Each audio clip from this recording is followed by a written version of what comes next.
कार्तिक मास महात्म्य अध्याय 7 की कथा। नमस्कार भाइयों बहनों, जय मां गायत्री। आप सभी का मेरे यूट्यूब चैनल शुभकर माही अष्टों में स्वागत है।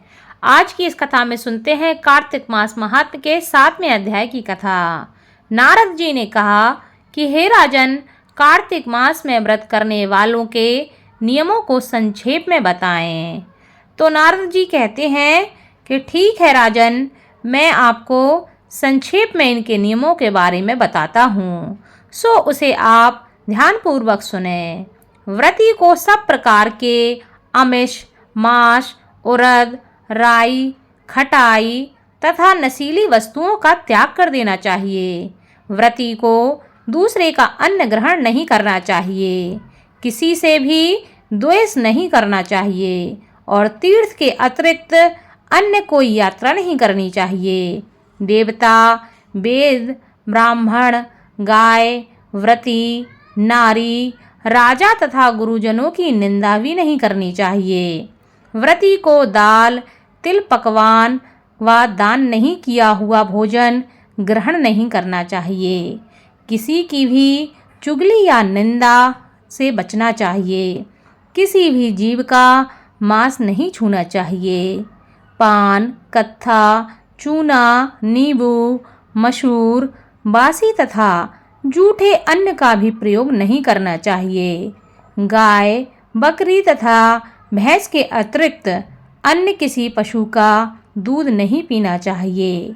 कांस्य के पात्र में रखा हुआ पंचगव्य, बहुत छोटे घड़े का पानी तथा केवल अपने लिए ही पका हुआ अन्न प्रयोग करना चाहिए।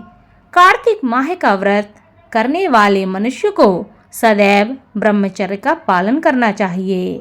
उसे धरती पर ही सोना चाहिए और दिन के चौथे पहर में केवल एक बार पत्तल में भोजन करना चाहिए। व्रती को कार्तिक माह में केवल नरक चतुर्दशी, जिसे छोटी दिवाली भी कहा जाता है, के दिन शरीर में तेल लगा सकती है। कार्तिक माह में व्रत करने वाले मनुष्य को सिंघाड़ा, प्याज, मट्ठा, गाजर, मूली, काशी फल, लौकी तथा तरबूज, इन वस्तुओं का प्रयोग बिल्कुल नहीं करना चाहिए। रजस्वला, चांडाल, पापी, मलेच्छ, पतित, व्रतहीन, ब्राह्मण द्रोही और नास्तिकों से बातचीत भी नहीं करनी चाहिए। भगवान विष्णु को प्रसन्न करने के लिए अपनी शक्ति के अनुसार चंद्रायण आदि का व्रत करना चाहिए और उपयुक्त नियमों का पालन करना चाहिए।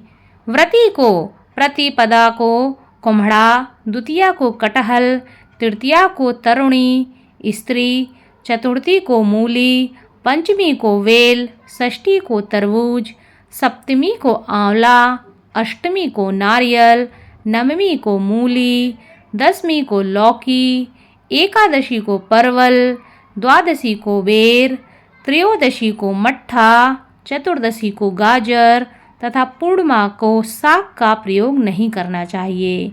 रविवार के दिन आंवला का प्रयोग नहीं करना चाहिए।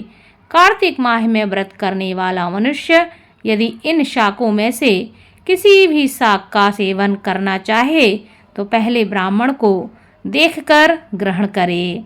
यही विधान माघ माह के व्रत के लिए भी बताया गया है। देवोत्थानी एकादशी में पहले कही गई विधि के अनुसार नृत्य, जागरण, गायन वादन आदि करना चाहिए। इसको विधि पूर्वक करने वाले मनुष्य को देखकर यमदूत ऐसे भाग जाते हैं जैसे कि सिंह की गर्जना से हाथी भाग जाते हैं। कार्तिक माह का व्रत सभी व्रतों में श्रेष्ठ है। इसके अतिरिक्त जितने भी व्रत यज्ञ हैं वह 1000 की संख्या में किए जाने पर भी इसकी तुलना नहीं कर सकते, क्योंकि यज्ञ करने वाले मनुष्य को सीधा वैकुंठ की प्राप्ति होती है। जिस प्रकार राजा की रक्षा उसके अंगरक्षक करते हैं, उसी प्रकार कार्तिक माह का व्रत करने वाले की रक्षा भगवान विष्णु की आज्ञा से इंद्रादि देवता करते हैं। व्रती मनुष्य जहाँ कहीं भी रहता है वहीं पर उसकी पूजा होती है, उसका यश फैलता है। उसके निवास स्थान पर भूत, पिशाच आदि कोई भी नहीं रह पाते। विधि पूर्वक कार्तिक माह का व्रत करने वाले मनुष्यों के पुण्यों का वर्णन करने में ब्रह्मा जी भी असमर्थ हैं। यह व्रत सभी पापों को नष्ट करने वाला, पुत्र पौत्र प्रदान करने वाला और धन धान में वृद्धि करने वाला है। इसलिए इस व्रत को हर मनुष्य को करना चाहिए ताकि उसके जीवन के सारे मनोरथ पूर्ण हो सके और भगवान विष्णु की कृपा उसके जीवन में हमेशा बनी रहे। इसके व्रत का प्रभाव इतना है, इसका वर्णन करना मनुष्य के लिए संभव ही नहीं है। इसी के साथ कार्तिक मास महात्म्य के 7वें अध्याय की कथा संपन्न हुई। आगे की कथा आपको 8वें अध्याय में सुनने को मिलेगी। धन्यवाद।